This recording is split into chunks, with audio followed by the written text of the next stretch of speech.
Well, here with me, George Galloway, leader of the Respect Party, also presenter of a show called Sputnik on the TV channel Russia Today, which is funded by the Russian government, and Alex Goldfarb, close friend of Alex Litvinenko, who was with him, in fact, at his death, and has been a central part of his family's campaign for justice. Good evening to you both. Good evening. I mean, Alex, do you accept at least that the evidence on Putin, per se, was entirely circumstantial? In a way, it was the, if you like, the weakest part of the report. Well, the legal code word that Sir Robert used probably relates to the civil litigation standard of proof. That means more likely than not, as opposed to the I'm sure formula, which means beyond reasonable doubt. Yes, it's circumstantial, but if, for example, Marina sued Mr. Putin for damages, she would have won on that. In a UK court, yes. Who could have won.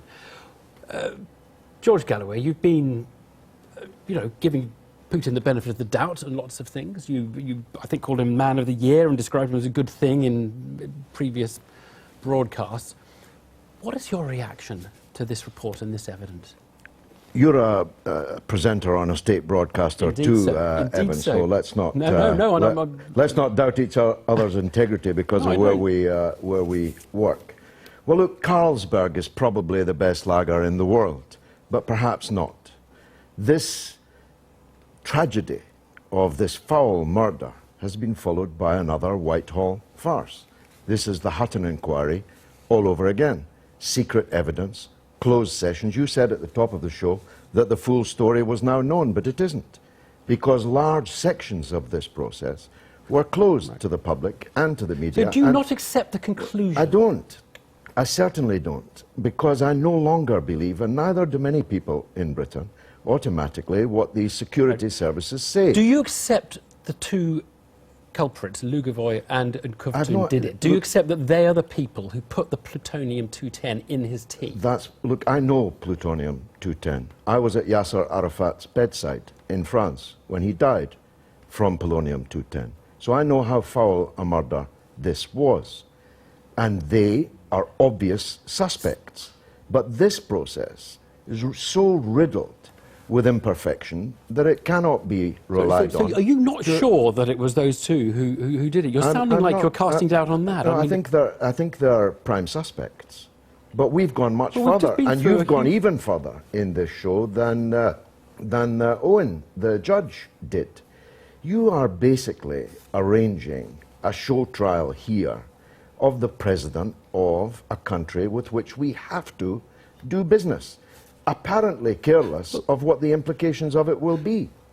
Alex Goldfarb, obviously there's a deeply sceptical thread that George Galloway is giving there. That will not be untypical, I suspect, of some people in Russia who will say this is a British thing. Or in Britain, maybe some in Britain. Well, what is the most convincing thing you can say to persuade George Galloway that he's wrong? To begin with, people in Russia are brainwashed by the state-controlled TV, so it doesn't matter what they think. What is important here is that the evidence against Mr. Lugovoy and Mr. Kovtun were all heard in the open court. They're hanging out on the website for everyone to see, and it has been proven beyond reasonable doubt. I challenge anybody to look at the evidence and say that they're not guilty.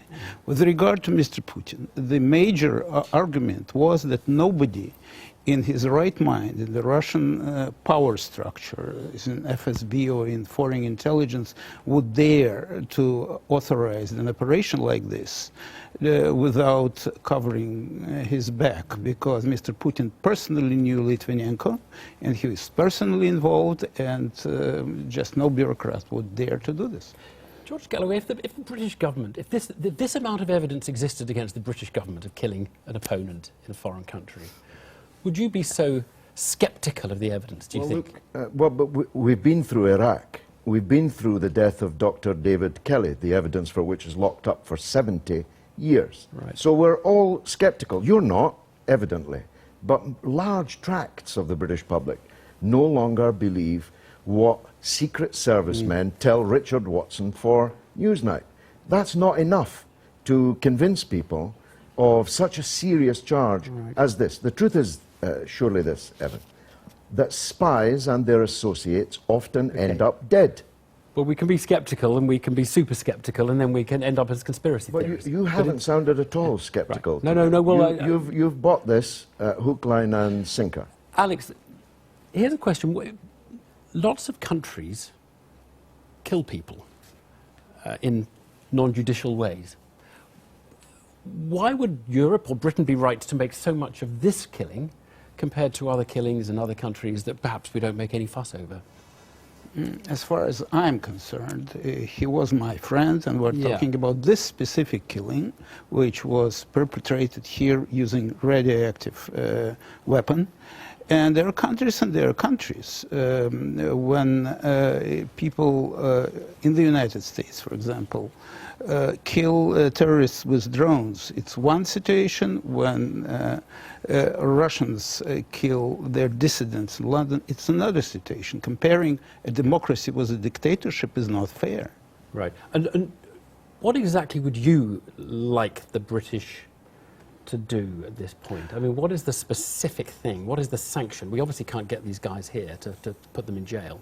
Well, I think this is secondary what the British would do in this situation. What is important is that Mr. Putin has been found guilty in the court of public opinion, and this is what will stay, and this will be a major hallmark of Mr. Putin's reign. You're saying the job is done in a way. It's just in a way told the story, it's history now. It's now going to become history, and Mr. Putin will be judged by the downing of Malaysian plane, invasion of Crimea, and the murder of Litvinenko. That's the three major things of his time.